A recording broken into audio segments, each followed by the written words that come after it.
السلام عليكم ورحمة الله وبركاته، وحياكم الله أحبتي الكرام إلى المجلس 17 من مجالس شهر رمضان المبارك. أحبتي في الله، رمضان ليس شهر النوم والكسل والقلق، لا، بل هو شهر الهمة والجد والطاعة. هل تعلم أن رمضان هو شهر الانتصارات؟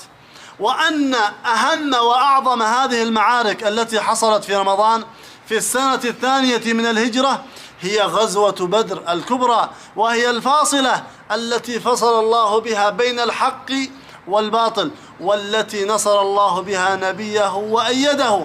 خرج النبي عليه الصلاة والسلام في 310 رجلا يطلبون العير، فلما علم أبو سفيان بذلك أرسل إلى قريش يستطلبهم ويحمسهم على النبي عليه الصلاة والسلام وأصحابه. فخرجت قريش في هذه الغزوة في 1000 رجل، ومعهم من الفرسان ومعهم من الخيول ومعهم من القوة والعتاد، والمسلمون 300. شهر رمضان شهر القوة، شهر العزم، شهر الانتصار، شهر الجد والاجتهاد.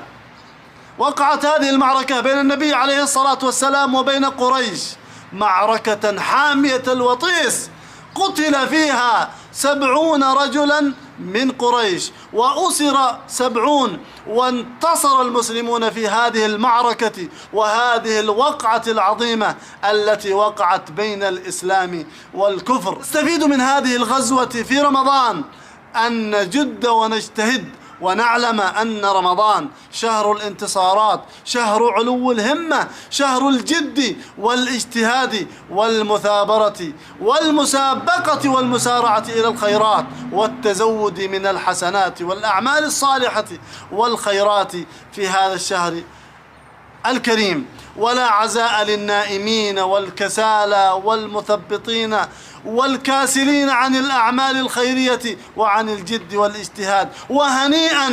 هنيئا للمثابرين والمجتهدين والعازمين والماضين قدما في التزود من الأعمال الصالحة والخير وقراءة القرآن والتسبيح والذكر، هنيئا لهم. نسأل الله أن يوفقنا وإياكم، وأن يلهمنا الصبر، وأن يقوي عزائمنا بالاجتهاد والمثابرة والتزود من الخيرات في هذا الشهر المبارك. انتهت حلقتنا لهذا اليوم، وإلى لقاء آخر من لقاءات مجلس شهر رمضان المبارك. استودعكم الله الذي لا تضيع ودائعه، والسلام عليكم ورحمة الله.